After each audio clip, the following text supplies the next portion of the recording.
sûr? Parfait, merci. OK, alors je vous écoute maintenant avec ces informations-là, Kevin. Le C. Et tu nous dis quoi?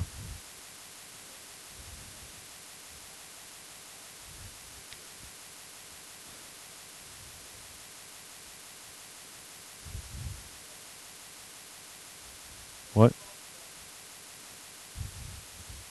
Merci. J'ai pas de problème à ce que quelqu'un m'écrive ici 5, parce que j'ai pas un grand calcul à faire. Mais si vous voulez y aller dans l'ordre où ce que Kevin vous l'a expliqué, c'est très bien aussi parce que je sais que mon foyer est toujours correspondant dans une situation comme ça à mon H plus C versus K. Ça, c'est ce qu'on avait vu en théorie. Donc, lui, ce qu'il nous a expliqué comme ça oralement, c'est qu'il s'est dit, mon moins 30, c'est H plus C. Et puisque mon H est moins 35, j'en déduis que C vaut 5. Parfait. Quoi d'autre? Est-ce que j'ai besoin d'autres informations? Voilà, c'est quoi sa forme? Ici, j'ai une forme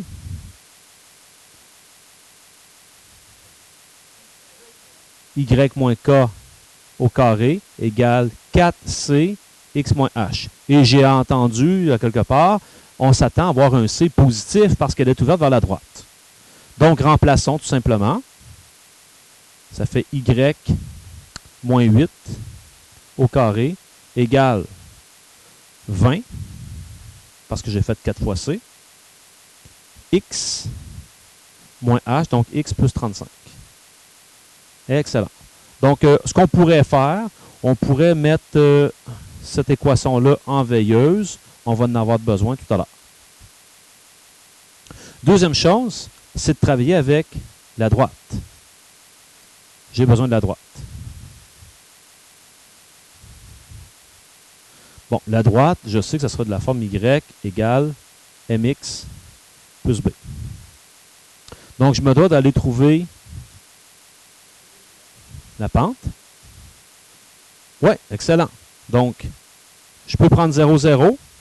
Et là, aller trouver un autre point qui arrive sur une belle intersection. Entre autres, moi, j'ai pris moins 40, 24. On aurait pu prendre 40, moins 24 aussi. Ça aurait été bon. OK? Avec ça, vous allez calculer votre pente, qui est la variation des y sur la variation des x. Donc ici, 24 moins 0 sur moins 40 moins 0, qui me donne 24 sur moins 40. Ça simplifie. C'est une pente qui est négative, c'est tout à fait normal parce que j'ai une droite qui est décroissante. Ça simplifie cette affaire-là à moins 3 cinquièmes parce que ça se divise par 8 chacun. Je vais juste compléter, Myriam, puis après ça, je réponds à ta question. Donc, comme Jeanne l'a mentionné, on n'a pas à chercher la valeur de B ici. Il n'y en a pas. Donc, ma droite, c'est y égale moins 3 cinquièmes x. Puis encore une fois, je garde ça. En fait, par la méthode de substitution, reprenez votre équation de votre parabole. Et lorsque vous allez rencontrer y, je vais venir le remplacer par ce que y vaut dans ma droite, tout simplement. Donc ici, ma parabole, c'est y moins 8. Donc ça va être moins 3 cinquièmes x moins 8 au carré égale 20 x plus 35. Il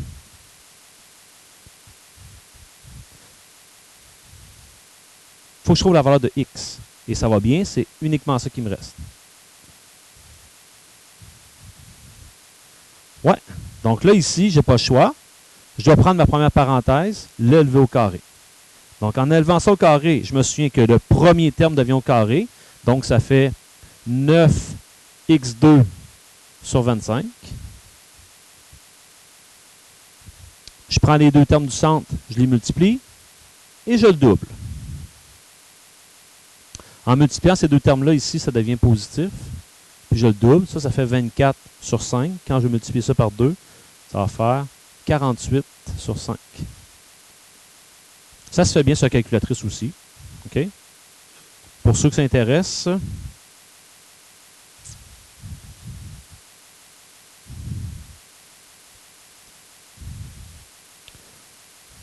Donc, pour ceux que ça intéresse, comment j'ai fait ça, tu peux prendre ta multiplication de tes deux termes, c'est-à-dire, bon, évitons les négatifs, là, 1 moins fois 1 moins, je sais que ça fait du positif. Donc, je peux prendre 3 huitièmes fois 8, c'est 3 cinquièmes, pardon, 3 cinquièmes fois 8, et je le double. Math, frac, 48 cinquièmes. C'est de là que ça vient. OK? Et le dernier au carré, plus 64, égale, je vais distribuer le 20 ici tout de suite. Ça va faire 20x plus 20 fois 35 qui me donne 700. Bon, comme Jean le mentionnait, je vais regrouper mes termes de façon à avoir un polynôme. Moi, là, voici ce que je vous propose ici. De façon à éviter à travailler avec les fractions. C sur 25, C sur 5. Je multiplie par le dénominateur commun partout. Par 25. C'est un bon truc. Si vous multipliez par 25 partout, qu'est-ce qui se passe? J'ai le droit de faire ça, à gauche et à droite. Par 25, parce que je veux éliminer le 25 qui est ici. Donc, ça va me faire 9x2. Il est clair que si je multiplie ici par 25, c'est divisé par 5, c'est comme si je multipliais par 5. C'est que ça fait plus 240x, plus, j'aurai besoin d'un peu d'aide, 64 fois 25, 1600. Parfait. 20 fois 25.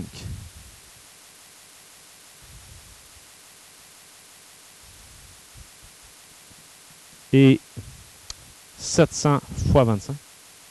17 500. Lorsque vous faites ça, vous venez d'éliminer les dénominateurs. Ça peut être aidant. Ça évite de travailler avec une grosse fraction. Puis des fois, comme on disait, dans la Bertha, là, c'est peut-être pas ce qui est idéal. Là, je vais regrouper. Donc, 9x2. J'emmène le 500, donc je me retrouve avec moins 260x. Et j'emmène le 17 500.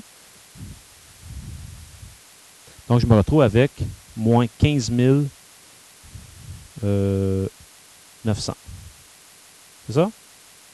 Égale 0. Voilà. Je préfère travailler avec ça comme ça que de travailler avec les fractions. Bon, le somme produit, pas vraiment la bonne idée à cause du 15 900. Je risque de chercher assez longtemps. Donc, je vais y aller directement avec la quadratique. X égale, c'est moins B plus ou moins la racine carrée de B2 moins 4AC sur 2A. C'est-à-dire, vous allez voir que je ne m'étirerai pas longtemps dans les calculs. Parce que ici, ça se fait bien directement à la calculatrice. Moins B, donc là, B négatif, ça devient 260, plus ou moins la racine de moins 260 au carré, moins 4, fois A qui est 9, fois C qui est moins 15 900, sur 2 fois 9. C'est ici que je vais sortir mes deux possibilités. X1, X2. À partir d'ici, jusqu'à l'étape finale, moi, c'est pas là que je vais aller faire la grande vérification de vos calculs. Parce que ça, tant qu'à moi, c'est simplement du pitonnage sur la calculatrice. Moi, la manière que je m'y prends pour faire ça, eh bien, j'ai ceci. J'ai 260. Je vais commencer avec le plus. La racine carrée de quoi? De 260 au carré. Là, vous allez me dire, hey, monsieur, c'est moins. Je m'en fous. Je sais que ça va faire du positif. Après ça, ça va être plus 4 fois 9 fois 15 900. Là, encore une fois, vous allez me dire, ah, mais il y avait moins. Mais moins fois moins, ça fait du plus. Je le gère tout de suite comme ça. Un instant. Je ferme ma parenthèse parce que j'avais ouvert une parenthèse pour mon numérateur. OK? Divisé par 2 fois 9, 18. Ça, c'est le côté positif. 58,89. Regardez bien ce que je vais faire. Donc, lui, je sais que ça me donne 58,89. Je veux refaire la même chose. Voilà. Voilà. J'ai ici Entry. Entry, c'est les dernières entrées que tu as faites. Deuxième fonction, je pèse là-dessus. J'avais divisé par 18. Oups, je vais aller avant. Deuxième fonction, encore. Je remonte. Deuxième fonction. Je remonte. Là, j'ai été trop loin. Je suis monté trop haut. Là. Ben ouais, je sais. Fait que là, je t'emmerde. OK. Non, je peux pas. Je peux pas. Je peux pas, malheureusement. C'est mal fait comme ça. Donc, OK. Je sais pas, j'essaye ça, voir. OK, je l'ai. Donc, je remonte ici. Et tout ce que j'ai à faire, c'est quoi? Celui d'un plus, c'est un moins qui était là. Tout le reste, c'est le même calcul. Moins 30. Vous voyez? J'ai gagné du temps en le faisant. Ça ne me donne à rien de faire, parce que je sais qu'il y en a qui font ça au carré, ils mettent la réponse. Moins ça fois ça, ils mettent la réponse. Après ça, ça plus ça, sous la racine. Et là, je calcule la racine. Et là, je fais plus ou moins la réponse de 260, divisé par 18. Ça peut devenir compliqué. Des fois, je vais m'enfarger dans juste la transposition des chiffres. Vous m'avez tous suivi? Si vous n'êtes pas à l'aise avec ça, ben là, prenez plus de temps pour faire vos calculs. Il me reste quoi? Il me reste à donner la solution. Quatrième étape.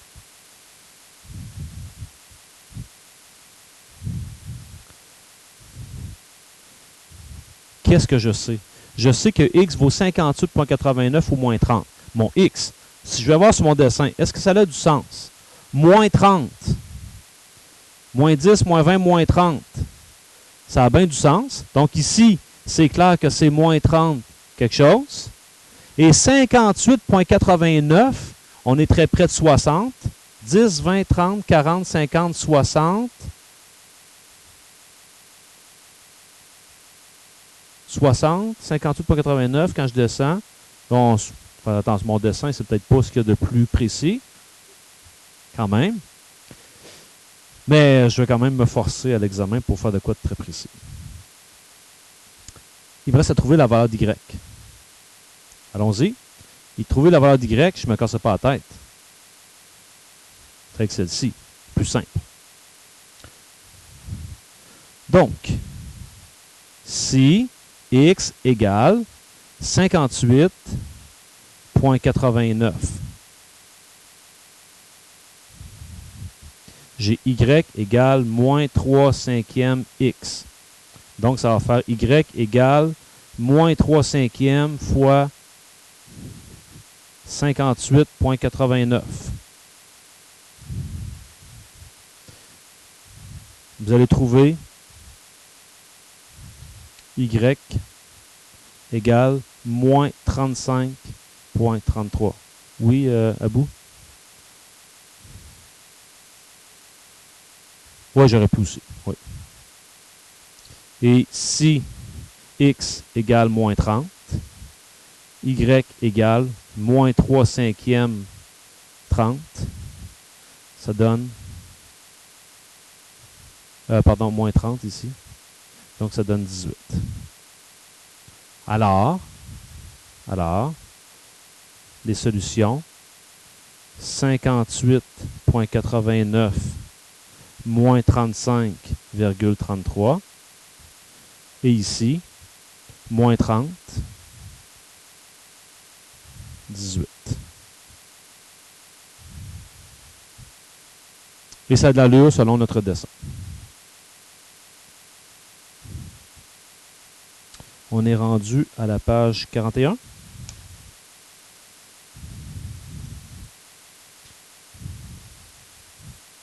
Il nous reste quelle page? 41, 42? OK. Elles sont à mon bureau, mais on va y aller comme ça.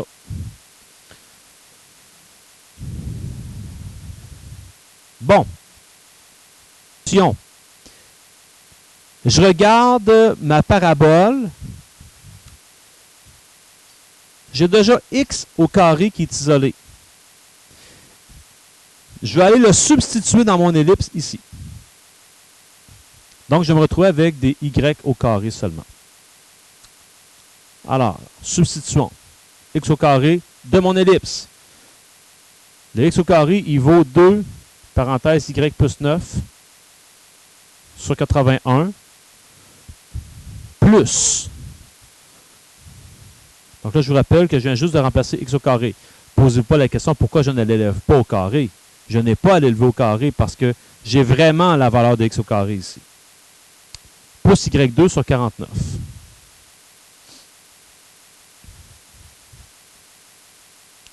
Égal à 1. Donc ici, j'ai un petit travail à faire de façon à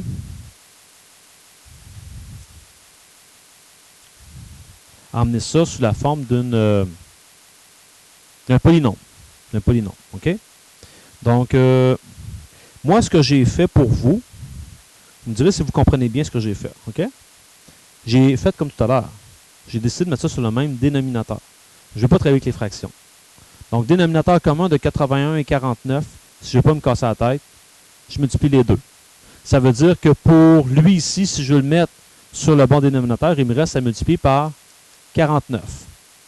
Donc, 2 fois 49 fois y plus 9, plus l'autre, vous comprenez qu'il faut faire fois 81. Donc, 81 fois y2. Et lui ici, ben en fait, mettez-le sur 81 fois 49. Donc, il faudrait que je multiplie par 81 fois 49. Et je n'ai plus besoin de dénominateur. Si ça a été trop vite pour vous, mettez-vous une petite note. Prenez le temps de faire avec vos étapes. Vous allez voir qu'on va arriver exactement là.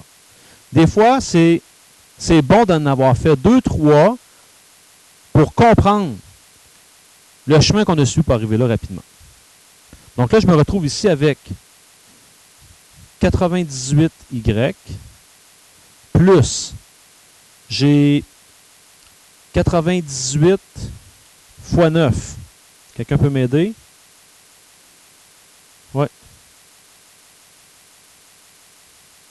882 plus 81y2 moins, s'il vous plaît, 81 fois 49, 3969 égale 0.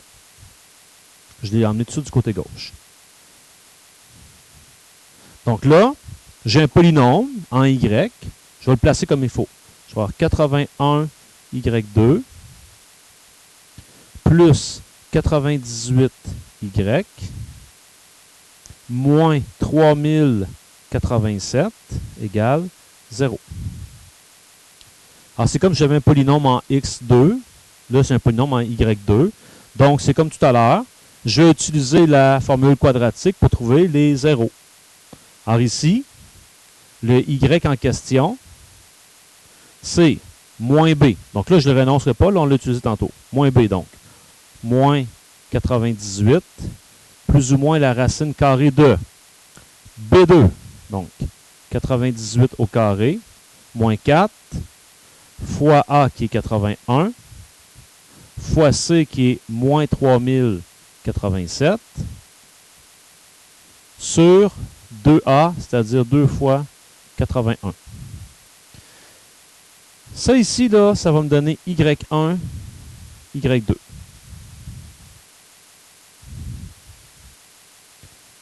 Faites-moi confiance, je l'ai fait de la même manière que tout à l'heure. J'ai pris ma calculatrice, j'ai rentré les valeurs, je l'ai fait dans un premier temps avec plus la racine, dans un deuxième temps avec moins la racine. J'ai obtenu dans l'ordre 5,6 et moins 6,8.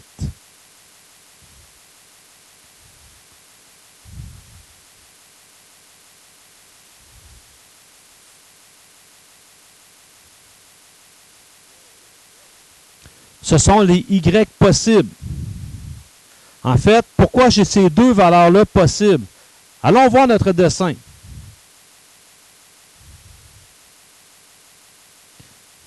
Je vais faire exprès, je vais aller comme ça ici. Pour vous faire voir. On a trouvé que ça coupait à une hauteur de 5,6. C'est vrai que ça va couper à une hauteur de 5,6, mais à deux endroits. Et ça coupe aussi à une hauteur de moins 6,8. C'est vrai que ça coupe à deux endroits de moins 6,8. Ils sont là. Ben, c'est ce qu'on va faire. On va chercher notre X, là. Parce que là, j'ai juste le Y. Il faut que j'aille trouver des valeurs de X. Je vais trouver où mes valeurs de X? Ici, j'ai un X qui est isolé.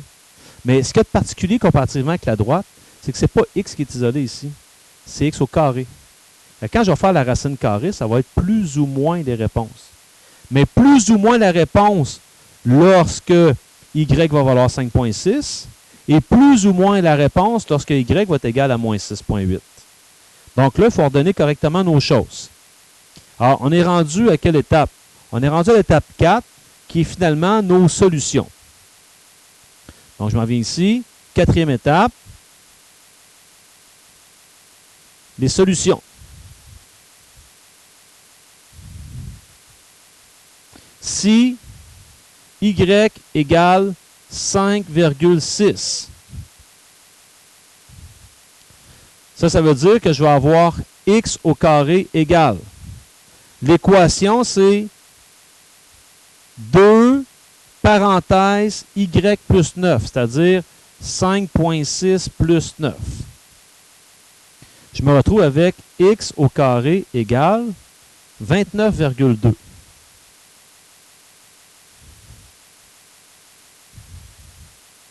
Ça veut dire que votre X, c'est plus ou moins, parce que vous extrayez la racine carrée, 5,4.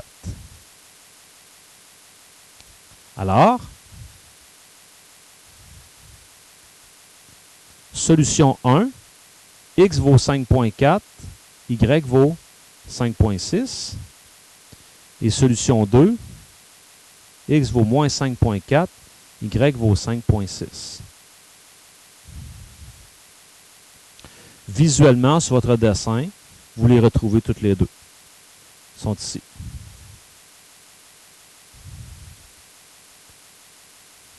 Moins 5,4, 5,6, 5,4, 5,6.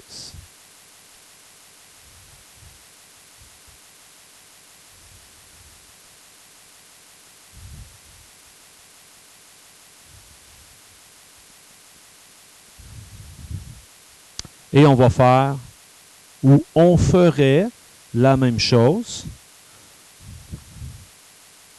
pour les deux derniers points. Donc, ce que je ferais, là j'ai écrit si Y égale 5,6, je recommencerai le même genre de calcul avec si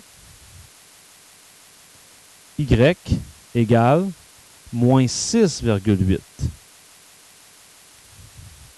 Je reprends encore l'équation de ma parabole. X au carré égale 2 fois moins 6,8 plus 9. Donc, je me retrouve avec X au carré égale 4,4. Donc, X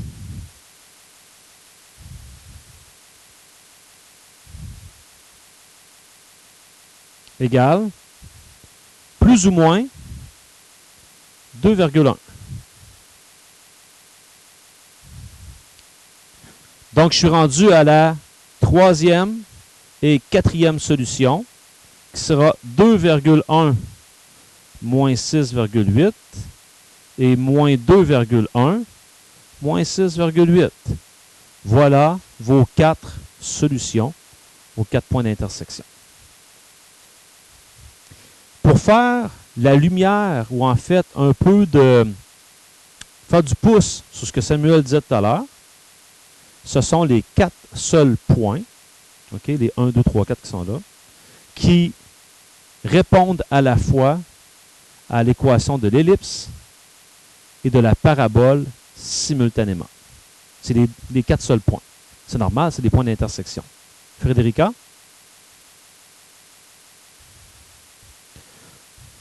Donc, on vient de trouver l'équation de la parabole. L'hyperbole maintenant.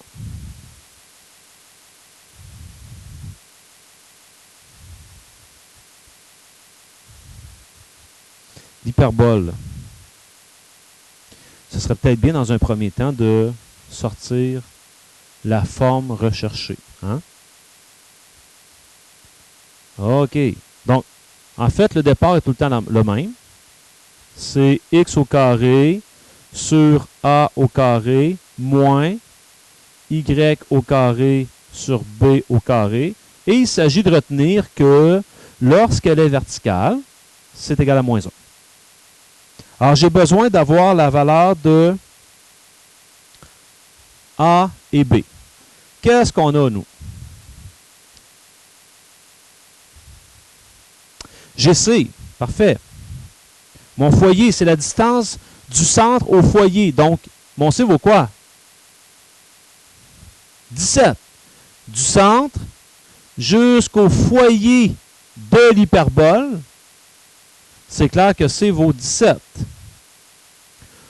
Quoi d'autre? Kevin? Oui, le fameux rectangle qu'on traçait, hein, qui était l'intersection comme ça ici, à peu près... à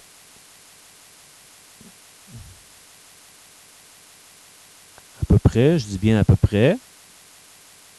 On va essayer d'un peu.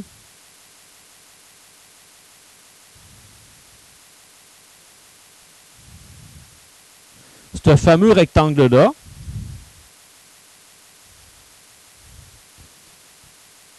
j'avais B qui était la hauteur du rectangle et, en fait, B qui était la demi-hauteur du rectangle, A qui était la demi-largeur du rectangle.